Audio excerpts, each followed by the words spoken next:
salve, ouvintes e ouvintes do podcast do lado esquerdo do muro do Conexão Israel. Estamos de volta, mais uma semana, eu, Marcos Gorenstein e João Miragaia. Fala, João. Fala, Marquinhos. Muito frio aí? Pô, muito frio. Antes de fazer essa pergunta que eu fiz semana passada. Não, semana passada foi da chuva, eu não me lembro mais, enfim. Mas tava friaca aqui, ó. Agora tô chegando em Modi'ina, agora 9 graus. E a expectativa é que desça mais um pouco aí nessa noite. Essa semana chegou uma tempestade aqui em Israel, Elfis, né, cara? Muito frio aí onde você mora, cara? Cara, o carro tá marcando 11 graus aqui, mas eu duvido. Hoje de manhã tava marcando 6 e eu tô sentindo mais ou menos a mesma temperatura aqui de manhã. Muito frio, neve em Jerusalém, né? Neve no Golá, neve em algumas montanhas do Galil, neve na Cisjordânia. E a gente ficou aqui com a chuva e com frio. Menos frio que lá, mas frio pra caraca. Com muita chuva também, né? Chata, aquela chuva, garoinha, fininha agora caindo. Mas é bom, né? Inverno, a gente. Aqui no inverno a gente também não pode reclamar, não. Tem mais que chover mesmo e vamos que vamos. Mas é isso. Festa, fotos bonitas, né? Das cidades onde a neve caiu, fotos bonitas da Galileia, do Golá, Jerusalém também sempre tem, né? Lembrando aí que em 2013, né, teve uma nevasca aqui, foi bizarríssima, né? Jerusalém ficou fechada por vários dias. Eu tava lá, eu morava em Mefacéria, ali do lado de Jerusalém. Caraca. Eu morava em Mefacéria, ali do lado. Cara, a internet caiu 2 dias, a luz ia e voltava. Na minha rua teve gente que ficou sem luz 72 horas direto. Enfim, não dava, o carro atochado na neve. Negócio bizarro, eu lembro. Nunca vou esquecer dessa aí. Tu vê, né? Pressão. Mas é isso, essa agora foi mais tranquila. A tempestade Elfis, né? O pessoal também veio da Turquia, então já estavam acompanhando aí o estrago que ela vinha fazendo pelo caminho. E ela veio mais de cima, na verdade, né? Ela veio mais de cima, mas ela veio mais de cima, passou pela Grécia, pela Turquia. Isso, exato. E aí, mas aparentemente as autoridades estavam preparadas aí para até se ela tivesse uma intensidade maior, mas estamos aí já como é que chama? Né? O ápice o ápice da tempestade já passou. Agora só está aí a chuva e a temperatura baixa ainda, que ainda vai continuar por alguns dias. Bom, eu tive no meio do Negev hoje. Eu estive no meio do Negev, lá em Sde Boker hoje, e lá não choveu. Tava frio, mas não choveu. Caiu umas gotinhas no caminho, no início, no norte do deserto, mas na meiuca do deserto não choveu, não. O tempo tava feio, mas não choveu. Então dá pra gente cravar que essa tempestade foi interrompida pelo deserto aí, e não deve descer mais. Mas, na verdade, eu acho que era essa a previsão mesmo, que ela pegaria mais o centro, o norte até o centro-sul, assim, do país, não chegando até o sul. Acho que é mais ou menos isso que eu ouvi. Bom, é isso. Só não falei a data, que dia é hoje, 27 de janeiro, 10h30 da noite. Dia Internacional da Memória do Holocausto. Dia Internacional, a memória das vítimas do Holocausto. É importante fazer a lembrança. Inclusive, teve um fato interessantíssimo a esse respeito hoje no parlamento, no Knesset, que foi uma fala do deputado Ahmad Tibi, do partido Ta'al, né, um deputado árabe, e ele comentando que dos 120 membros do parlamento, mais os não sei quantos que eram deputados e tiveram que abrir mão, né, não tiveram que abrir mão, eles abriram mão do cargo de deputado e se transformaram somente em ministros. Ou seja, ele falou aí, são cerca de 140, 150 membros, né, do governo, não só do governo, do aparato estatal, assim vamos dizer, né, juntando governo e parlamento, e somente 12 estavam presentes no parlamento durante a cerimônia que foi feita, né, em memória aí ao Dia Internacional das Vítimas do Holocausto, né? E ele falando que desses 12, 3 eram árabes. E falou assim, muito triste isso tudo que está acontecendo. E realmente é triste, bastante triste. Mas enfim, na verdade, vamos então... Foi discurso importante que ele fez, só para fazer uma complementação, discurso importante que ele fez. Ele já tinha feito um discurso muito interessante há uns 10 anos atrás, o Ahmad Tibi é veterano na Knesset, que ele foi inclusive entrevistado pelo Yair Lapid quando ele ainda era só jornalista, o Lapid quando não era deputado, sobre o discurso que ele fez, lembrando um caso de amor entre dois presos de Auschwitz, uma história conhecida até, que eu vou legendar um dia e vou publicar, mas só fazendo uma justificativa para algumas pessoas, A gente está com 24 parlamentares com corona no momento, então essa é uma justificativa para não ter estado presente hoje. E o presidente da Knesset, não o presidente de Israel, o presidente da Knesset, Miki Levy, também não estava presente na cerimônia hoje porque ele estava discursando no parlamento alemão. Okay? E ele foi às lágrimas no discurso que ele fez, que ele, enfim, leu também um trecho de da Parashat Shavua, que é a leitura da Torá semanal, de um Sefer Torá que uma pessoa escondeu num campo de concentração. Né? Ele fez questão de levar isso, foi aplaudido de pé por lá. Né? O Yair Lapid também não esteve presente porque ele esteve fazendo um discurso no parlamento austríaco. Né? Alguns membros do governo têm razões para não ter estado presente, mas 12 é 10% da Knesset, é muito pouco. É isso. Vamos, então, passar para o nosso primeiro bloco, né? Já foi quase um blocão aí, mas essa era só a nossa introdução. Vamos passar para o nosso primeiro bloco, o blocão do Corona, no nosso episódio 122. Vamos lá. Bom, gente, é isso aí. Como eu falei, blocão do Corona, o bicho continua pegando aqui em Israel, centenas de milhares de doentes por semana. A gente chegou aí a um recorde essa semana. Teve um dia que chegando quase, ou passou de 80 mil novos casos por dia, uma coisa absurda. A Omicron correndo solta e comendo solta, né? A gente vendo aí pessoas sendo contagiadas todos os dias, milhares, como eu falei. E o governo a gente sentindo isso aqui, né, perdido completamente na política, né, no que fazer, no que não fazer. A gente vê uma série de dúvidas, tudo de uma hora para outra, como a gente vem acompanhando a política do governo nos últimos 2 anos. Essa semana, hoje, na verdade, quinta-feira, a gente teve um fim, né, entrou em vigor o fim da quarentena para alunos, para estudantes, né, no caso, crianças que estão no colégio, na creche, não precisam mais fazer quarentena em caso de contato com uma criança doente. Ou seja, se uma criança estiver doente no colégio, as outras que não são vacinadas ou não tiveram corona, né, elas não precisam entrar em isolamento, elas simplesmente vão fazer aos domingos e quartas-feiras um teste rápido, né, esse teste como é que fala em português? É antígeno? Acho que é antígeno. Né?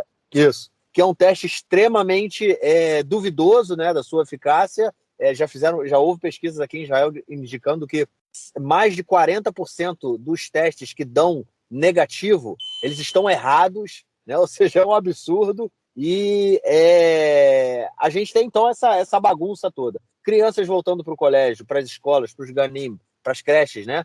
Sem precisar, fazendo somente dois testes, né, rápidos por semana, para que isso, até que essa legislação, essa regra entrasse em vigor hoje. A gente teve uma série de confusão. O pessoal do Ministério da Saúde voltou atrás nessa decisão e não queria que o governo implementasse essa política, ou seja, que o isolamento em caso de contato permanecesse, né? Então gerou isso foi ontem, e isso gerou uma confusão muito grande no público, bem como uma ameaça do Sindicato dos Professores de fazer uma greve, depois que o governo realmente decidiu implementar o fim da quarentena para os alunos.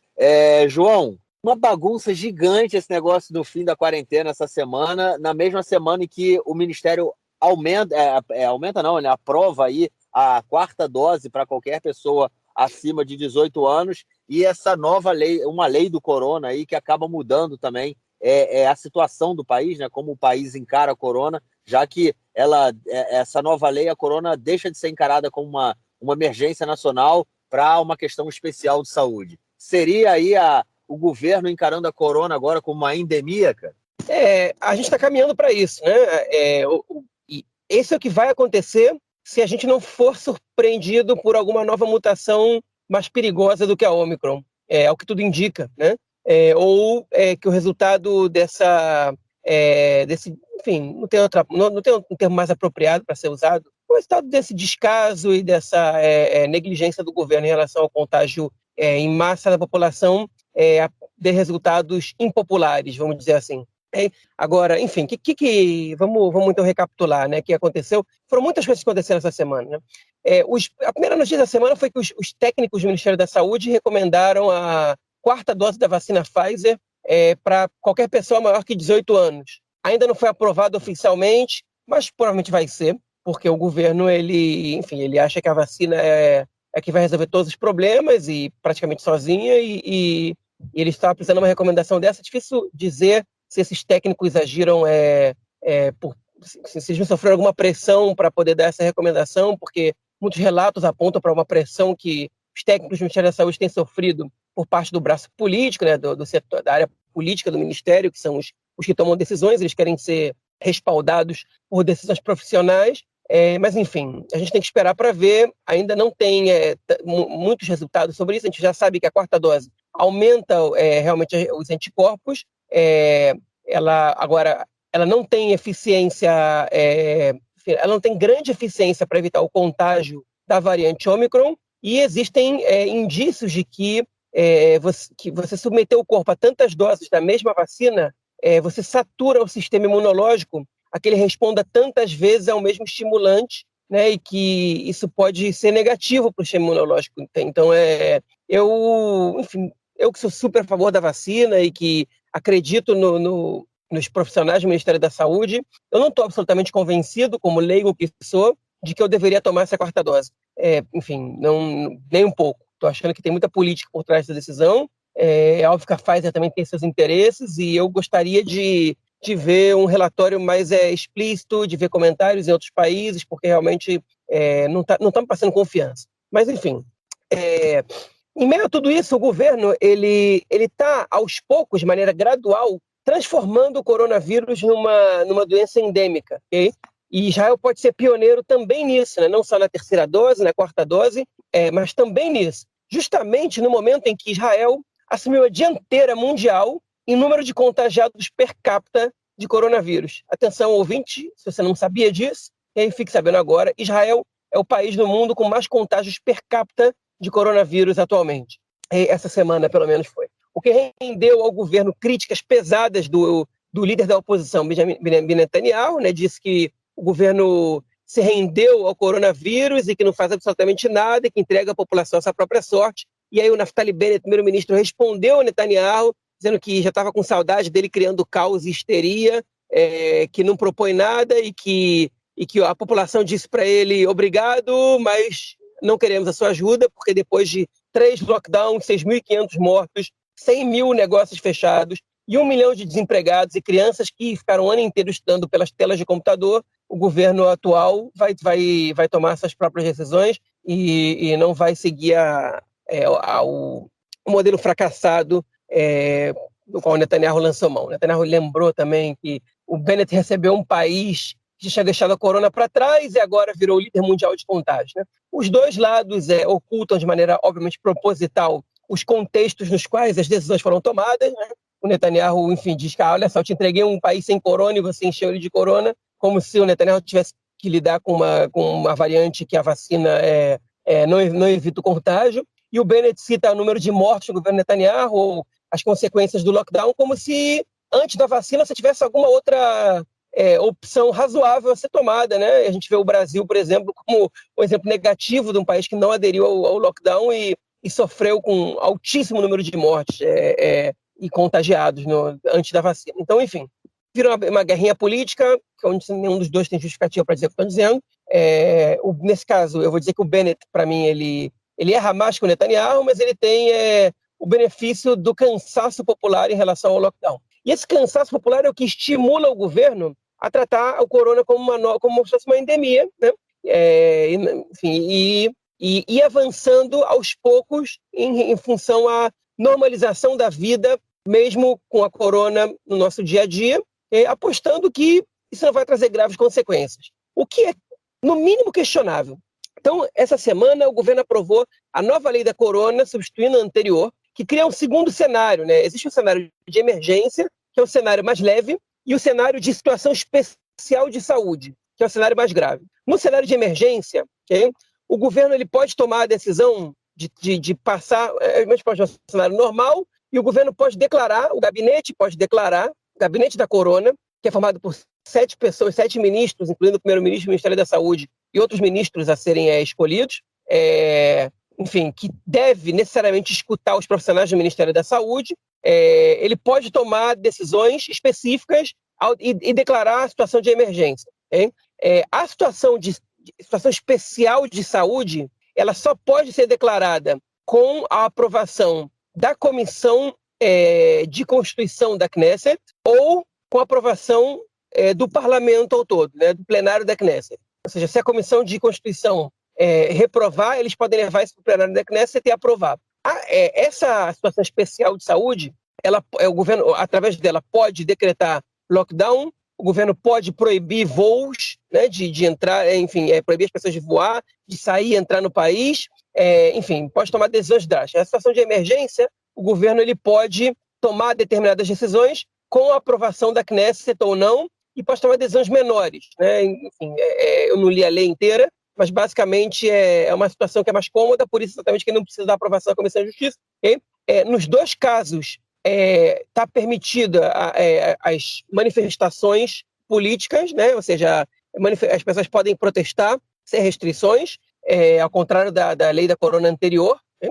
A lei da Corona anterior podia limitar e até vetar manifestações sociais e políticas e etc. Mas, enfim, então o governo está mudando um pouco a situação, dando mais poder à Knesset para intervir, né? Saindo da situação de emergência nacional e, como o Marquinhos explicou muito bem, agora antes da minha fala, o governo tomou a decisão de acabar com a quarentena para crianças que estão inseridas em marcos do Ministério da Educação.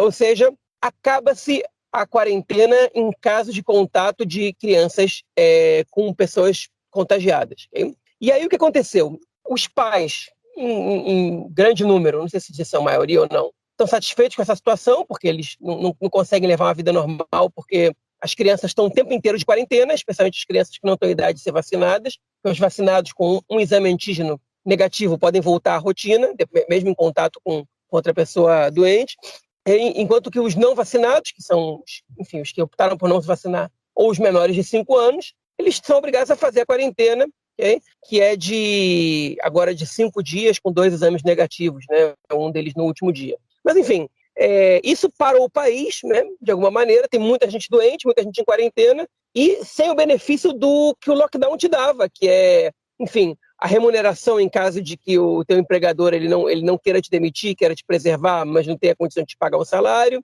né? Ou o teu direito de poder ficar em casa com os teus filhos e ser protegido, amparado pela lei. O governo ele decidiu não lançar mão do lockdown, não ajudar as pessoas economicamente, por um lado, por outro lado, ele não tinha aberto mão das quarentenas, e agora ele decidiu abrir mão da quarentena para não ter que interceder a favor das famílias economicamente ou de outras maneiras, né? E os pais, de alguma maneira, ficaram aliviados porque vão poder seguir a vida normal, mesmo com os filhos em quarentena. Quer dizer, perdão, mesmo que os filhos tenham tido contato com doentes. E o Ministério da Saúde, o corpo técnico, tinha respaldado essa decisão, tinha dito, ok, é possível. E um dia antes dele entrar em vigor, ele entrou em vigor hoje, ou seja, ontem, de manhã, 3 pessoas importantes, talvez as 3 pessoas mais importantes do Ministério da Saúde, né?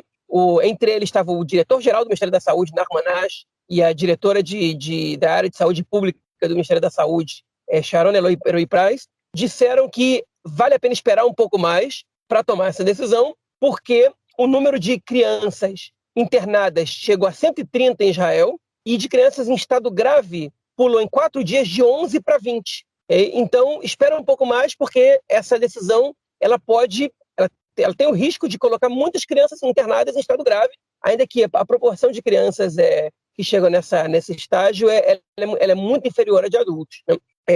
E o governo fez uma reunião de 6 horas, escutou as opiniões contrárias e disse, obrigado, mas não. A gente não vai aceitar, não vai escutar a opinião de vocês, e decidiu lançar mão disso. E aí, a presidente do Sindicato dos Professores em Israel, né, que chama Yafa Ben David, ela convocou os professores para não darem aula hoje, para não irem às escolas e creches hoje de manhã. A Justiça, de madrugada, a Suprema Corte, de madrugada, deu razão ao Ministério da Saúde e ao governo, disse que essa decisão, essa greve, ela é ilegal, então os professores tiveram que ir, e a decisão ela vai ser levada agora, vai ser debatida de novo na Justiça. Hoje teve a primeira audiência e pode ser que a Justiça ela dê ganho de causa aos professores. E eu fiquei muito impressionado quando eu vi que 2 ou 3 vezes hoje colocaram a Fabiana David para falar, ou em conjunto, ou logo depois chamaram um cargo que eu nem sabia que existia, que é o presidente nacional do Diretório de Pais. Enfim, eu sou pai também, e eu não sabia que existia uma adesão. Essa pessoa não me representa, mas enfim, é um tipo muito agressivo, que ele estava mais preocupado em atacar a presidente do sindicato dos professores do que dar uma sugestão para a situação. Ela também fez comentários que não faziam sentido, nem do ponto de vista lógico, nem do ponto de vista legal. Ela disse que os professores aceitam qualquer decisão que obedeça as recomendações do corpo técnico do Ministério da Saúde, mas se não obedece, eles não aceitam, né? O que é ilegal, porque quem toma a decisão não é o corpo técnico do Ministério da Saúde, quem toma a decisão é o corpo político, o corpo técnico assessora, a decisão é tomada por quem é eleito para isso, né? Enfim, e o sindicato não pode dizer que não aceita se o Ministério tomar a decisão contra a vontade do corpo técnico. Existe, enfim, uma marloquet, como seria a tradução? Como é que traduz marloquet? O pior que me fugiu também é uma controvérsia. Não é exatamente controvérsia. Espera que eu vou procurar aqui. Uma discussão, um debate, quando dois pontos diversos, né, se chocam, né? Aqui tem uma palavra, no Wikipédia eles chamam de controvérsia. Enfim, olha, tinha uma palavra que eu gosto mais, mas enfim, há realmente são opiniões controversas, né? Não é um consenso, existe um dissenso nessa área. Eu não sei dizer quantos % apoiam a decisão, quantos não, mas ela não pode se ancorar só numa decisão técnica, porque os técnicos não são quem toma a decisão, no final das contas. E então o argumento dela perde força em relação a isso. Okay? Agora, o curioso é ver que o Sindicato dos Professores está defendendo as crianças e os pais estão colocando as crianças numa situação que enfim, membros importantes do corpo técnico do Ministério da Saúde julgam que é perigosa para os próprios filhos desses pais, né? Enfim, eu não endosso as palavras desse presidente do Diretório Nacional de Pais. Eu acho que a adesão ela poderia ser adiada por alguns dias, que foi o que pediu o corpo técnico do Ministério da Saúde. Inclusive, hoje, eles puderam voltar. Hoje, eles deveriam ter feito o exame de corona para poder ir para as escolas e creches, e o governo não tinha exames suficientes para distribuir, nem tinha logística para distribuir. Por sorte, eu tinha em casa e eu fiz, mas tem pais que não tinham em casa, e também ninguém te cobra ver o exame ou que você faça o exame na frente de alguém, simplesmente preenche um formulário online dizendo que os teus filhos não têm corona, okay? Com um exame que ele tem 60% de eficácia, dependendo da marca, né, do exame do antígeno, ele pode ter um pouco mais, um pouco menos, mas ele não é 100% confiável. Então, o teu filho pode estar com corona, você pode mentir, né? Foi até uma piada que estava rolando por aí, que o Ministério da Saúde exige que os filhos façam exame de corona e que os pais façam exame de polígrafo, né? Enfim, para testar que eles estão falando a verdade. Mas, enfim, eu, por sorte, tinha em casa, fiz os meus filhos, mas podia não ter. Eu duvido que os pais tenham feito, todos os pais tenham feito, e, enfim, mandaram eles mandaram para os marcos e colocam também a saúde dos professores em risco, né?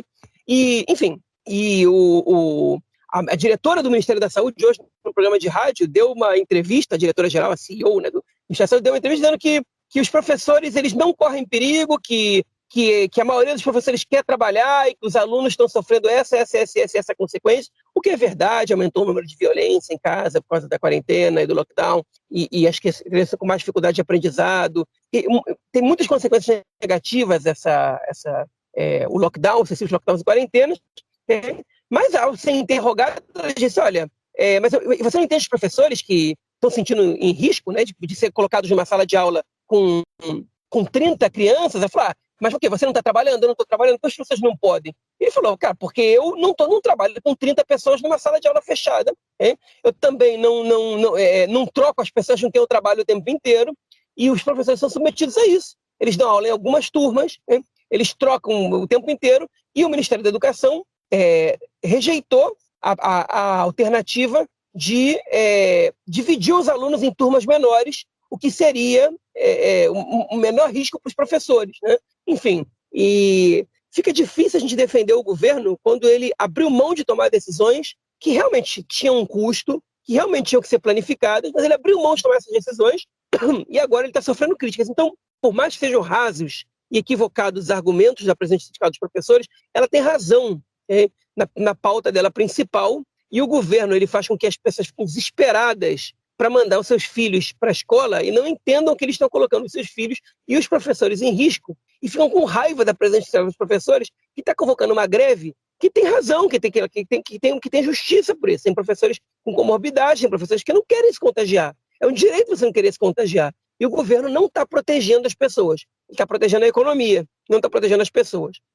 E, enfim, eu acho que isso é um descaso, okay? É uma aposta com a vida das pessoas e que soa mal, okay? Que enfim, é uma posição que ela hoje é popular, amanhã pode não ser, mas ela acaba sendo populista, né? Enfim, no sentido mais pejorativo da palavra mesmo, porque ela está agradando a curto prazo a opinião das pessoas e eleitoralmente é positivo para o governo, mas não é uma adesão positiva, a meu ver. Enfim, a gente está realmente entregue à desordem e a decisões eleitoreiras, e eu não estou gostando nada do que eu estou vendo. É isso, realmente uma bagunça sem fim, ninguém sabe mais o que fazer, e eu concordo realmente com o seu comentário aí no final sobre a questão da greve. É impressionante como os papéis se invertem, né? As pessoas estão tão de saco cheio do corona, de deixar as crianças em casa, que a representante do Sindicato dos Professores, que está pensando não só na saúde dos professores, mas também como na saúde das crianças, ela é atacada por pensar nisso. Isso é fruto de uma política fracassada do governo como um todo, né? Mas, enfim, um governo que tem, como a gente já comentou diversas vezes no seu ministério, o ministro do Mérito, que anda sumido, né, cara? Não tá aparecendo muito, não, né? Eu tenho acompanhado na última semana, nas últimas 2 semanas, na verdade, não tem aparecido muito, não. Tá com a cabeça embaixo d'água. Bom, essa mas semana também, sumiu mesmo. Com o número de casos aí estourando, né? O cara vai aparecer mesmo. Vai ficar no buraco mesmo, que é melhor. É isso. Então, chega de corona. Vamos passar para o nosso próximo bloco para tratarmos de questões internas na sociedade israelense. Bom, gente, a primeira notícia do bloco é o mais do mesmo da violência dos colonos nos territórios ocupados. A violência continua desde que esse governo... não é um dado que eu tenho, mas é de ver na mídia, né? A violência dos colonos aumentou desde que esse governo tomou posse, não que ela não existia e não corresse solta, né, durante os governos do Bibi, mas agora ela toma proporções diferentes, proporções maiores. A gente tem cotidianamente, se não quase diariamente, casos de destruição de propriedades de palestinos por colonos, carros são queimados, plantações são destruídas, né, algumas queimadas, algumas são cortadas, e a agressão, né, sempre que um palestino se aproxima de um assentamento, mesmo que seja um assentamento ilegal, né, os chamados outposts, né, que são pré-assentamentos, que eles são demarcados pelos próprios colonos, e os palestinos que, geralmente, muitas vezes, eles são construídos em terras palestinas, né, de palestinos, e quando os palestinos vão para as terras deles, eles são agredidos pelos colonos, e dessa vez, mais uma vez, na verdade, militantes por direitos humanos foram agredidos pelos colonos. Nada acontece, o exército não se mete. Quando se mete, geralmente quando é no caso dos palestinos, né, quando o exército se mete é para defender os colonos, nada faz do contrário, e a gente vê aí, cada dia que passa, né, João, a Cisjordânia se transformando naquele faroeste, né, que a gente via aí em filmes, na televisão, no Vale a Pena Ver de Novo, né, cara? Eu não vou me alongar muito, não, né? É importante chamar a atenção por causa de que esse último foi amplamente divulgado pela imprensa, talvez porque os atacados eram judeus também, né? E aí cruza uma linha vermelha, né? Mas o único ponto que eu vou colocar aqui é que é impressionante como existem alguns elementos, né, da política israelense que não consegue, que realmente não abrem a boca para fazer uma crítica a essa violência, né? E é simplesmente lamentável essa situação. Eu não estou falando do Smotrich e do Ben-Gvir, que enfim, que óbvio que essa são a base de apoio deles, né? Eles nunca vão fazer críticas a eles. Estou falando de deputados enfim, normais das fileiras do Likud, que não condenam a violência contra a Alexandre dos colonos, né? Até o lobby de colonos, né, da Knesset, o Conselho dos 10 Samária, essa semana escreveu uma nota condenando esse caso. E a gente tem, enfim, parte grande da Knesset que não abre a boca. É simplesmente inacreditável. Bom, eu só queria, assim, você fez no seu comentário falando que dessa vez, né, tomou grandes proporções por ser um atentado, por ter sido um ataque aí contra os judeus, mas também esses ataques contra os judeus são muito constantes, né, cara? Sempre que há movimentos daqueles rabinos pelos direitos humanos, né, que eles fazem várias atividades com palestinos,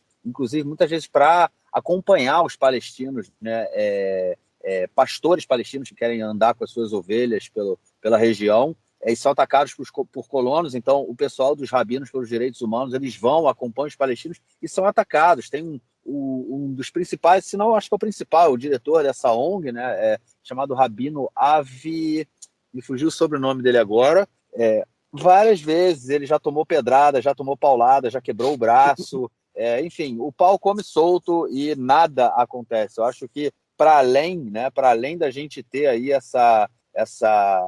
dos deputados abrirem a boca, o pessoal reclamar, a gente tem que ter uma política séria, alguma coisa que define, né? Que fala assim, não dá para isso acontecer, mas eu não espero muito, não espero, na verdade, nada desse governo nesse sentido aí, né? Eu acho que, como eu falei, o meu sentimento é que desde que o Bennett assumiu como primeiro-ministro, eles estão mais livres, né? Estão mais à vontade para fazer esse tipo de coisa e vem crescendo, vem aumentando muito aí durante o último período.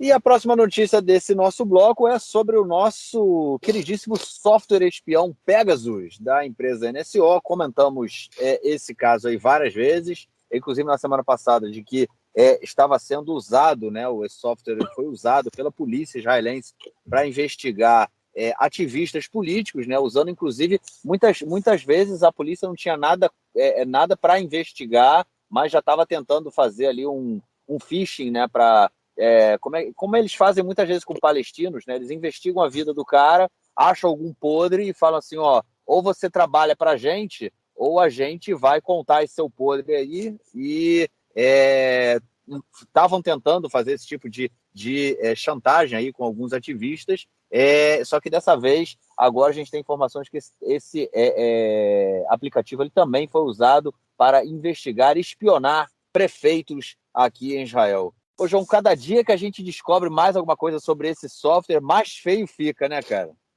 Não só prefeitos, né?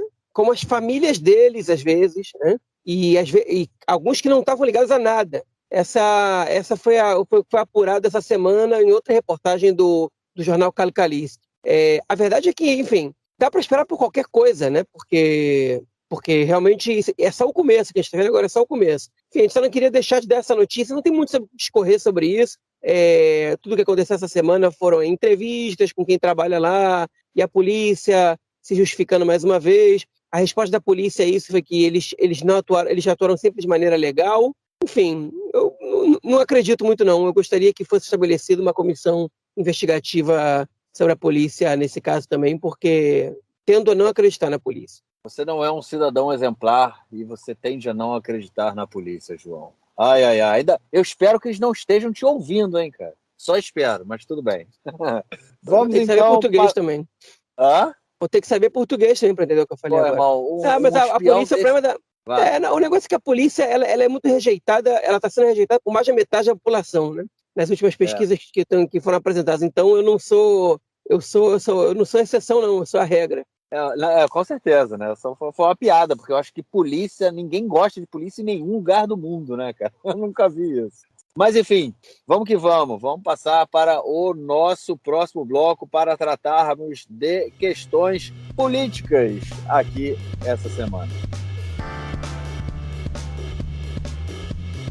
É isso, gente. A primeira notícia do bloco é sobre aquele acordo do Netanyahu. Estão lembrados dele? O Netanyahu, dele do acordo e do Netanyahu também, né? Mas, enfim, o Netanyahu, a gente comentou que ele teria se mostrado interessado aí em fazer um acordo com a Procuradoria para que os processos, né, dos quais ele tem sido investigado fossem paralisados. Ele assumiria a culpa e seria impedido de participar da vida política por 7 anos, né, que seria o chamado Kalon, e, enfim, e não seria preso, né? Prestaria aí serviços comunitários também, mas a questão é que ele deveria assumir a culpa e perderia seus direitos, não perderia os direitos políticos, né? Mas perderia o direito de participar de eleições pelos próximos 7 anos, o que poderia aí, possivelmente colocaria um fim à sua carreira política. Mas, ao que tudo indica, enfim, esse processo, né, estavam falando que deveria acontecer rapidamente, porque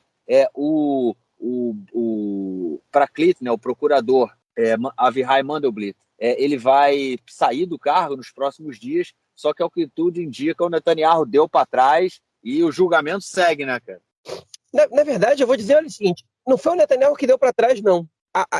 Eles tiveram um impasse, eles não estavam chegando em acordo em relação a algumas coisas, e ao que, enfim, a Tamara Almog, que é uma jornalista do Canal 11, colocou que o Netanyahu ele estava disposto a aceitar o acordo, mas ele não queria que a opinião pública soubesse que partiu dele. Enfim, e que ele aceitasse o calor, que é esse agravante penal, que ele não pode se candidatar.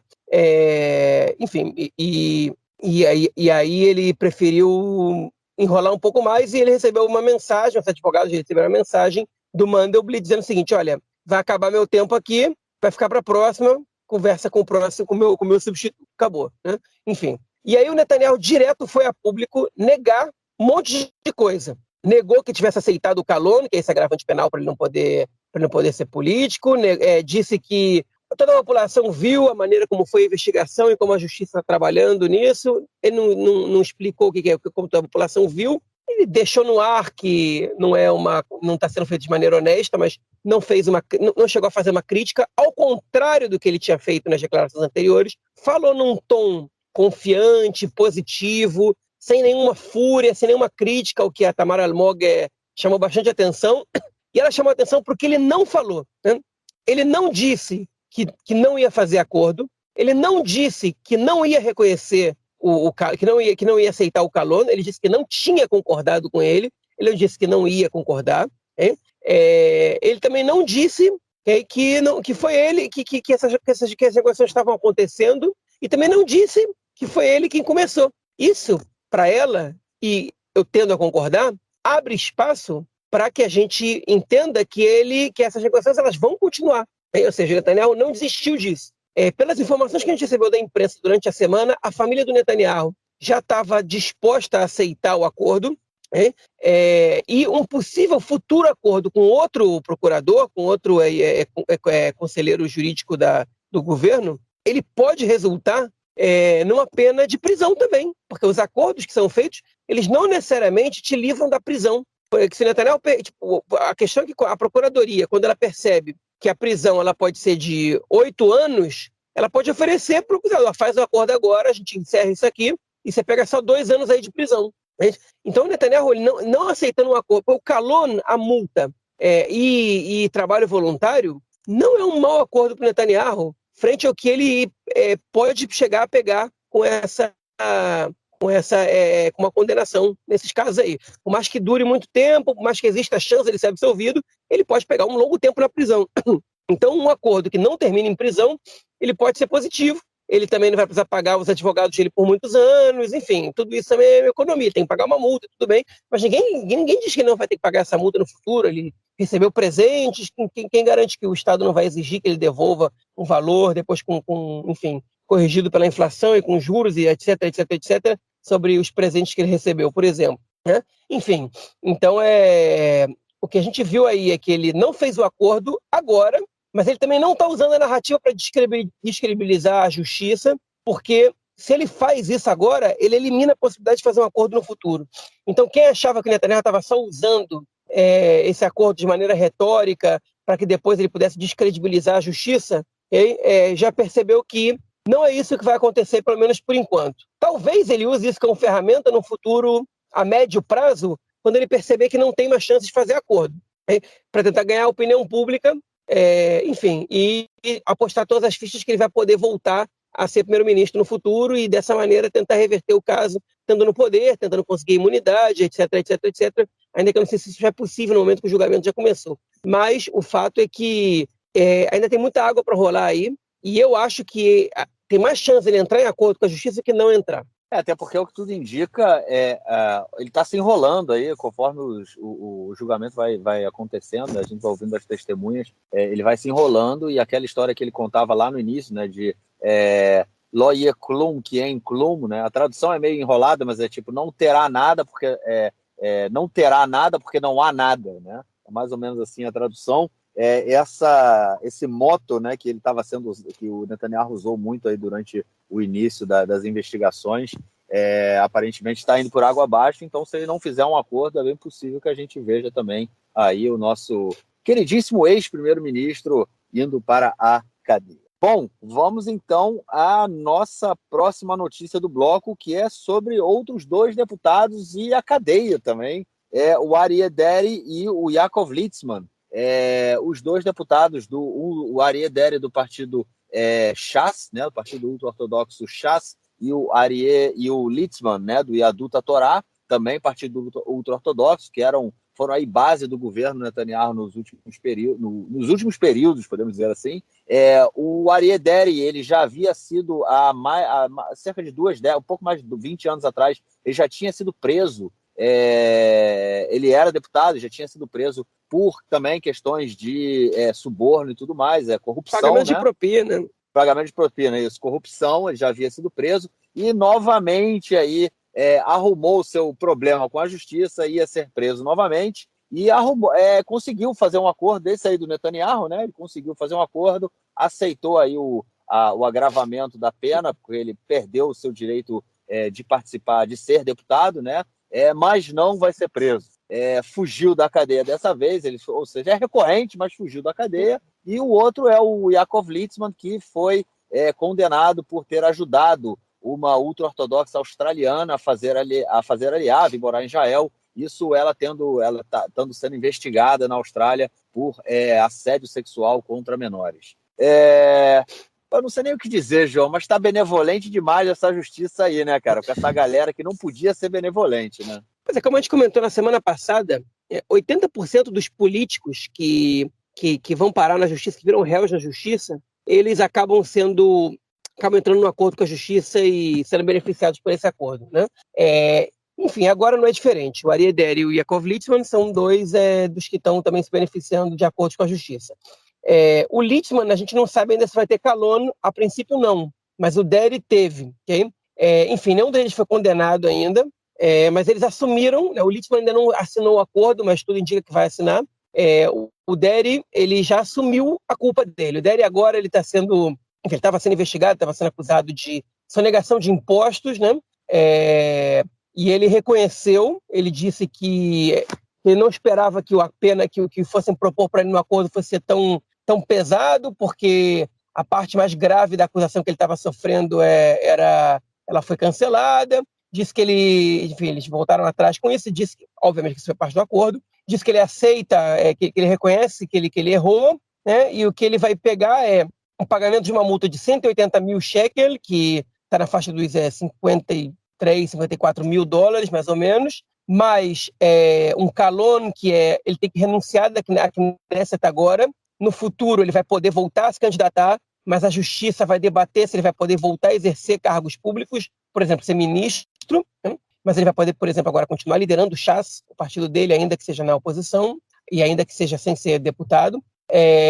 E ele também pegou 3 anos de condicional, ou seja, ele está em liberdade condicional. Ele poderia trocar isso por 1 ano de prisão em regime fechado, e ele optou, obviamente, pelos 3 anos de condicional. Ele disse também que ele não foi até o final com o julgamento, porque ele acredita que ele não tem mais força para se dividir entre enfrentar um julgamento, como ele fez há 20 anos atrás, e se dedicar à vida pública, e que ele já acha que a atuação dele da vida pública ainda é muito importante, e essa foi a desculpa esfarrapada que ele deu para aceitar o acordo, né? Em relação ao Litzman, como o Marquinhos explicou, ele, enfim, foi pego ele foi pego ajudando a uma mulher, cujo nome agora eu me esqueci, a entrar em Israel e não ser deportada para a Austrália. Ela que era acusada na Austrália de abuso sexual de menores, e ela, enfim, ele a protegeu no cargo de vice-ministro que ele tinha, e ele foi acusado de abuso de poder.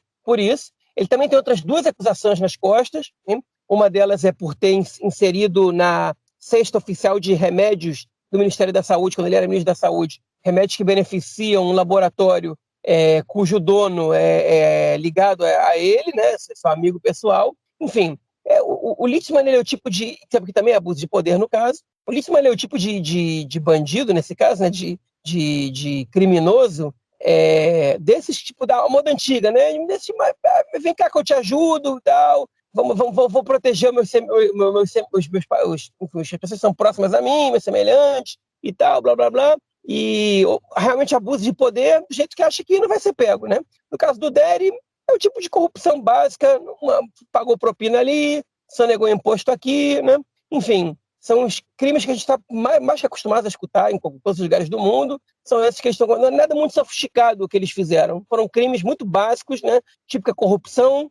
O procurador enfim, criticou, o procurador que estava investigando o Dery criticou o acordo, disse que o valor que o Dery sonegou imposto era um valor que podia ser usado para melhorar, enfim, para o governo investir na educação, na saúde, na segurança, em vários setores. Ele não fez esse comentário à toa, fez de propósito. O Dery sempre se apresenta como defensor dos pobres, e o procurador de propósito atacou o Dery, dizendo que o grande defensor dos pobres sonegou imposto que é do Estado, que podia ser usado para benefício da população pobre, né, para ficar para ele, que é uma pessoa que não tem necessidade, inclusive tem um bom salário por ser deputado.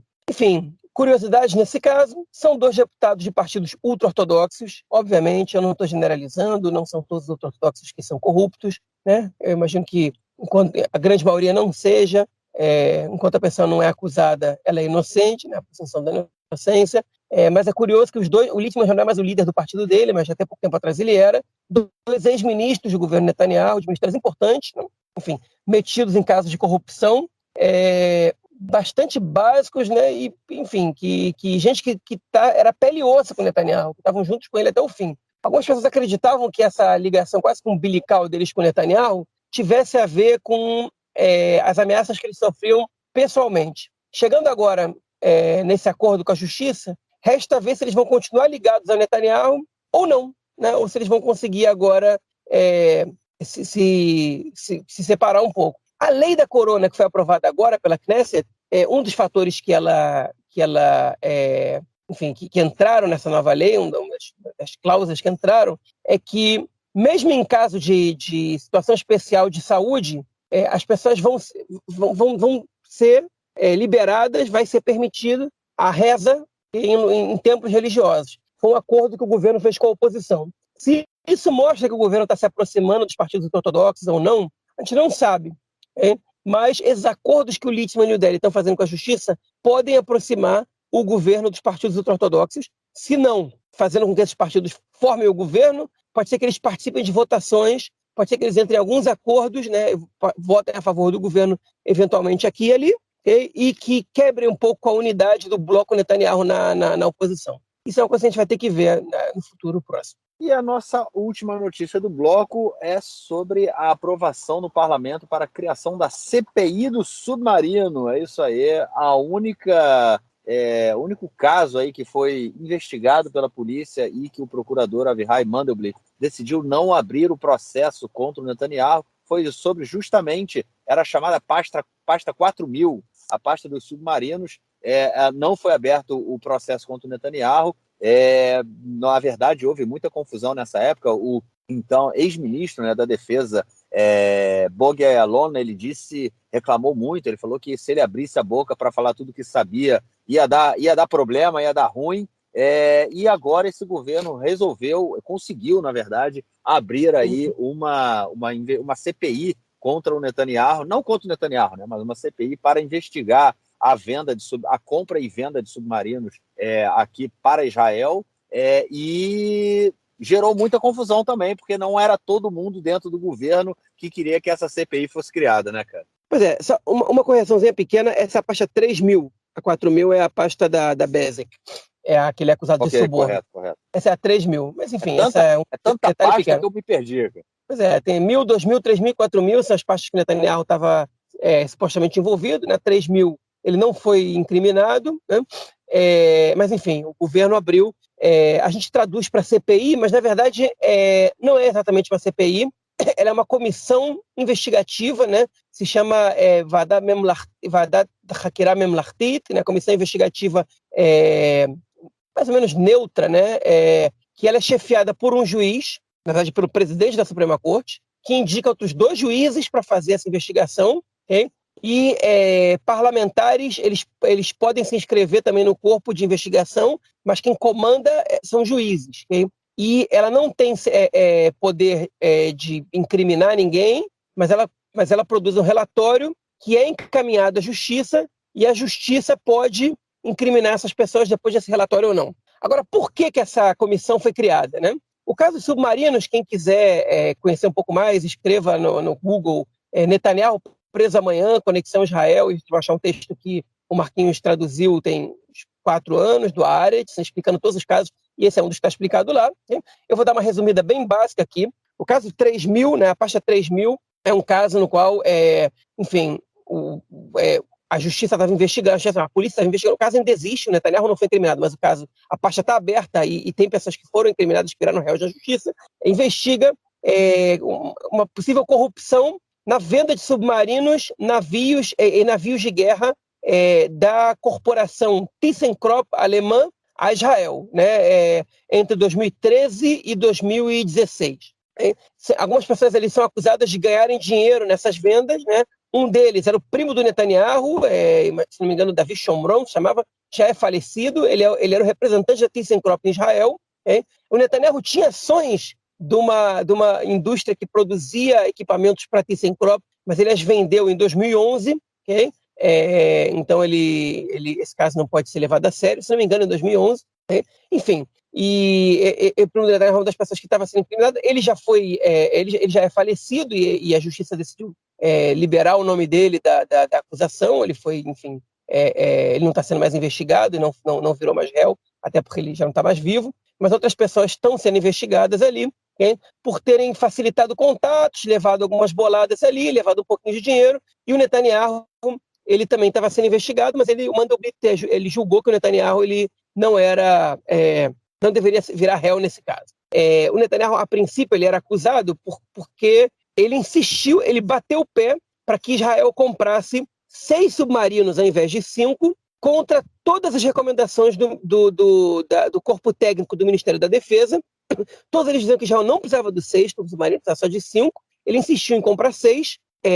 Além disso, quando ele foi acusado depois de ter permitido também que o Egito comprasse submarinos da Alemanha. Israel tem um acordo com alguns países do mundo que Israel não pode vetar que esses países vendam armas para países do Oriente Médio, mas existe um acordo feito de que Israel tem que ser consultado, e ele deu esse acordo escondendo isso do ministro da Defesa, no caso, que era o Bogi Ya'alon. E quando ele foi questionado por que ele insistiu por essa compra e por que ele escondeu isso do ministro da Defesa, ele disse que o ministro da Defesa não precisava saber de tudo, que ele tinha razões para permitir, que eram razões secretas, que o Benny Gantz, o Bogi Ya'alon e o Gabi Ashkenazi, que eram 3 generais que estavam concorrendo no partido oposto ao Netanyahu, estavam concorrendo contra ele, né?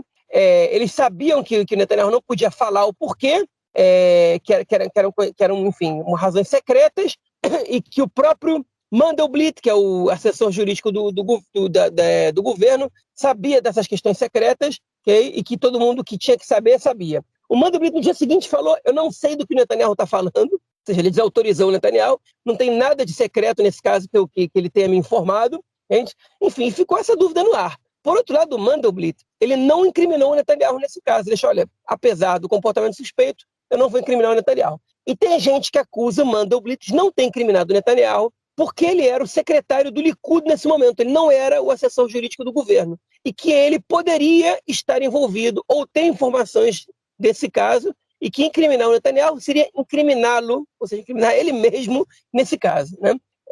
Enfim, então morreu por aí. E aí, essa era uma pauta que o Benny Gantz defendia há muito tempo, que os eleitores dele queriam que isso fosse estabelecido, que o corpo técnico do Ministério da Defesa queria que esse caso fosse esclarecido.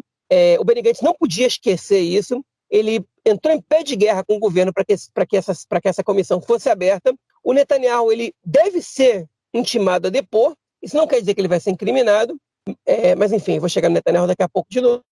E o Benny Gantz forçou a barra, o Gideon Sa'ar concordou, o Yair Lapid concordou, o Meretz, o Partido Trabalhista também estavam dentro, enfim, é uma adesão do governo, não é uma adesão da Knesset. Okay? Se o gabinete do governo vota contra, o governo pode levar essa adesão para a Knesset, a lista unificada já tinha dito que votaria a favor, okay? E aí no governo tinham vozes, a gente não sabia se ia ser contra ou a favor, a Ayelet Shaked, no final das contas, votou contra essa comissão, ela está de olho nas próximas eleições ali, talvez ela tenha que somar o Likud, talvez o partido dela não tenha futuro político, né?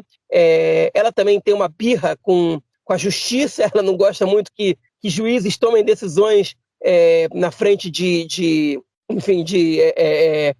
membros eleitos pelo povo, né? É um tipo de populismo, populismo jurídico, né? Eu não sei como é que se chama isso, mas uma atitude que acha que quem é eleito pelo povo tem que tomar decisões e quem não pode tomar decisões, como se o Poder Judiciário tivesse menos poder que os poderes executivo e legislativo.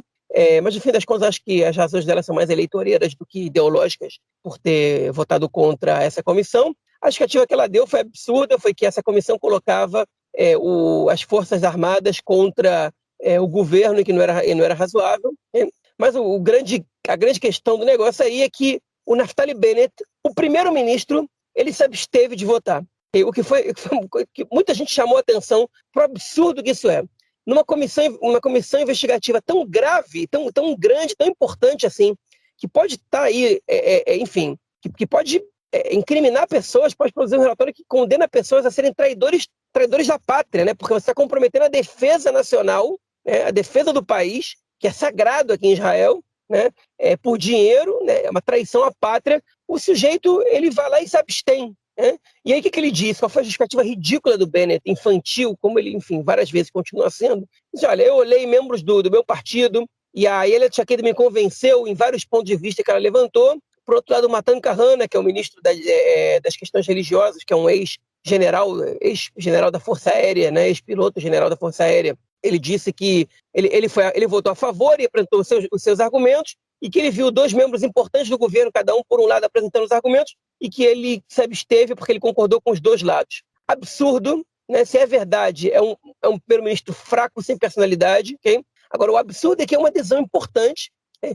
Para vocês terem uma ideia, nos 12 anos de governo Netanyahu, nenhuma comissão investigativa, mesmo Larti, desse jeito, foi estabelecida pelo governo. No novo governo, em 6 meses, essa já é a segunda. A primeira foi para avaliar o caso do desastre do Monte Meron, né? Enfim, que as pessoas foram mortas, pisoteadas numa festividade, a comemoração de uma festividade de Lag BaOmer no ano passado. Né? Enfim, essa já é a segunda estabelecida. Tem gente que diz, mas se a justiça já está cuidando do caso, por que tem que ter essa comissão? Enfim, justamente porque a justiça não vai avaliar todos os casos e que tem questões aí que o governo acha que elas têm que ser investigadas também. O procurador, enfim, o conselheiro jurídico, ele não acha por bem incriminar todos os casos e o governo ele pode decidir investigar. Investigar não mata ninguém. Né? Por um lado, é razoável esse argumento de que, olha só, primeiro deixa a justiça, okay? E depois a gente vê se a partir disso vai ser aberto algum... Enfim, a gente vai chegar a algum caso que vai se fazer necessário investigar outras pessoas. Por outro lado, enfim, isso pode prescrever também daqui a pouco e existem razões para que a gente fique com a pulga atrás da orelha. E, no caso de algumas pessoas, não necessariamente o Netanyahu, né? Mas enfim, mas ele também. E essa comissão ela acabou sendo aberta. O negócio é que se o primeiro-ministro ele acha que a comissão não levantou pontos suficientes para convencê-lo de que ele tem que votar a favor, ele tem que votar contra. E se levantou pontos suficientes para sim, ele tem que votar a favor. Se abster tomar uma decisão de fundamental importância. Isso mostra como o Bennett é pequeno para o cargo que ele exerce hoje em Israel. Então, se os mandatos, se as cadeiras que ele tem não são suficientes para as pessoas entenderem que ele é pequeno para o cargo que ele exerce, está aí. Né? As próprias decisões que ele toma, as posições que ele toma mostram como ele é pequeno para esse caso. E para terminar a minha pequeno para o cargo que ele tem em mãos, né, a cadeira é muito grande para ele. E para terminar a minha fala, Netanyahu vai ter que gastar mais uma grana com advogados. Segundo Yossi Werther, colunista do Haaretz, os advogados especialistas em comissões investigativas são os advogados mais caros que você pode encontrar no mercado. Ele vai ter que gastar mais uma grana, porque ele vai ser intimado a depor. e ele vai ficar numa sinuca de bico, porque o salário que ele recebe na Knesset não vai ser suficiente para pagar a quantidade de advogados que ele tem que pagar, todos eles muito caros, e isso pode aproximar o Netanyahu a fazer um acordo logo com a justiça e a procurar um trabalho no setor, no terceiro setor, né, enfim, no meio dos negócios, talvez em Israel, talvez fora de Israel, para poder, no mínimo, pagar os advogados ou encerrar os casos nos quais ele está sendo investigado. Enfim, também são cenas para os próximos capítulos aí, mas isso desagradou o Netanyahu. E qual foi a resposta que o Likud deu para essa comissão investigativa, que obviamente o Likud era contra? Foi o seguinte: o governo agora vai ter que explicar como é que ele abre uma comissão investigativa para investigar a compra de submarinos que ele mesmo terminou de comprar por um preço ainda mais caro que o governo Netanyahu ia comprar. Enfim, o preço mais caro é balela, porque o preço mais caro é porque o governo está comprando submarinos melhores, né, do que os que iam ser comprados ali há alguns anos atrás, mas faz sentido o argumento, né? Enfim, se não tinha que comprar os submarinos, então por que tem comissão investigativa? A questão é se não tinha que comprar os submarinos hoje. A questão é se teve corrupção na jogada ou não, e se tinham outros grupos ali envolvidos. E a atuação do Netanyahu, ela levanta suspeitas, okay? E a gente quer entender se essas suspeitas são legítimas ou não. Por que não investigar? Enfim, a comissão vai ter 9 milhões é demais, 9 milhões de cheque lá à disposição, okay, para serem feitas, vai ter acesso a documentos confidenciais, mas por lidar com temas de segurança nacional, a gente não vai ter acesso aos depoimentos. A gente, eu digo, o público, né? Só quem faz parte da comissão vai ter acesso a esses depoimentos, vai ter acesso à documentação, que é altamente privada e confidencial por se tratar de questões que envolvem segurança nacional. É isso, nosso queridíssimo Benjamin Netanyahu se enrolando cada vez mais. E quero mais é que ele se enrole mesmo. Se ele quiser corda para se enrolar, eu dou, cara. Mas é isso aí, vamos ver o que vem pela frente. Bom, vamos passar para o nosso próximo bloco. Eu viro o comentário de Nelson Burdi e o esporte. Manda aí, Nelson. Meu caro Gorenstein, amigos do Conexão Israel, do lado esquerdo do muro, mandar um abraço pro João, que anda muito preocupado, não apenas com as tempestades de neve, com o frio, com a chuva, mas também com o andar da questão do corona nas escolas, como anda o contágio das crianças aqui em Israel. Campeonato israelense de futebol. Na semana passada, o Maccabi Haifa venceu fora de casa o Hapoel Beersheva 2-1 e abriu 4 pontos. Mas, logo depois disso, o Maccabi Haifa empatou em 1-1 com o Hapoel Jerusalém, que luta para não cair, marcou passo, empatou 1-1, enquanto que o Beersheva fora de casa venceu o Petah Tikva por 1-0. Ou seja, a vantagem de 4 já caiu para 2. Mesmo ganhando o enfrentamento entre eles, marcou passo na rodada seguinte, a vantagem de 4 caiu para 2 e a partir daí é jogo a jogo de novo. Voltamos a estaca zero novamente.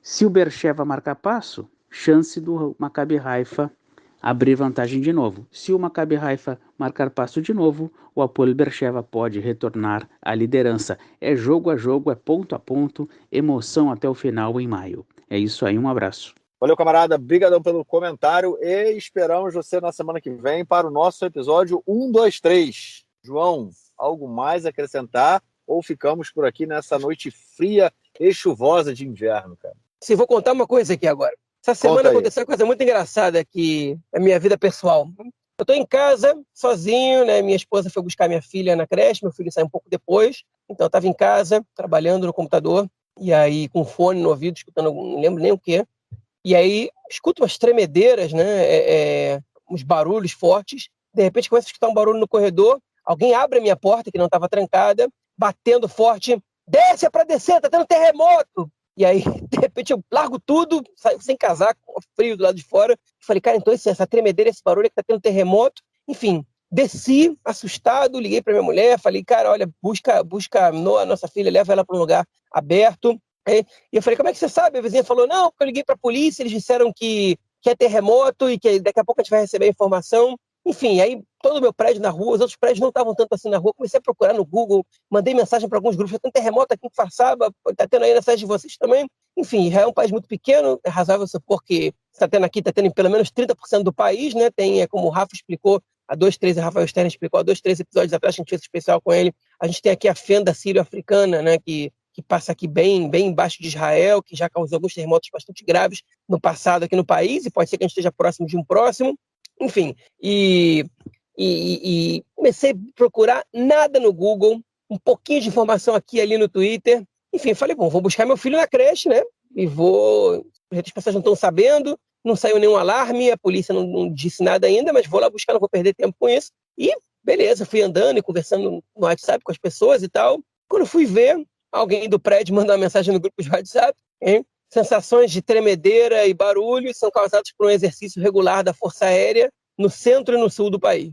Enfim, não sei se a polícia trollou a minha vizinha, coitada, de mais de 70 anos, não sei o que aconteceu, sei que tomei um susto danado, eu e o prédio inteiro aqui, a minha vizinha também, enfim, e não foi terremoto nenhum, pelo menos não dessa vez, foi um exercício da Força Aérea, só que estava fazendo alguns treinamentos. A gente, quem mora aqui já sabe que muitas vezes a gente escuta os caças voando, fazem muito barulho quando voam, a gente não consegue ver de tão alto que eles estão, de tão rápido que eles voam, mas a gente escuta o barulho deles passando em cima da gente. E o exercício da Força Aérea pode ser, enfim, pode ser também bastante barulhento e pode causar essas tremedeiras, tudo que a gente escutou. Mas não foi terremoto dessa vez, foi um alerta aí para ver o que dá para fazer quando tiver terremoto. Já sei que pelo menos eu tenho que sair do prédio, que eu não tenho que ir pro bunker, que fica subterrâneo aqui no prédio.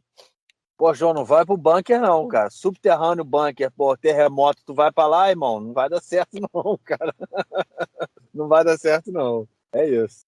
Na verdade, terremoto tem algumas coisas que tem que fazer, né? Você tem que ir para debaixo de uma mesa, em alguns casos, em colégio, né? Pode ir para debaixo do portal também, né? Ficar assim no meio da porta, porque pode proteger, geralmente são vigas. Enfim, tem algumas dicas aí de o que fazer em caso de terremoto, mas acredito que deve ser um desespero também na hora que a terra treme, irmão. Eu nunca passei por essa sensação, não, e na verdade não quero passar, não.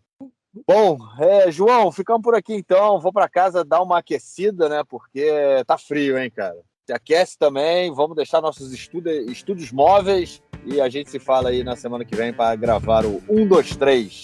Grande abraço, cara. Abraço, até mais. Valeu. Tchau, tchau.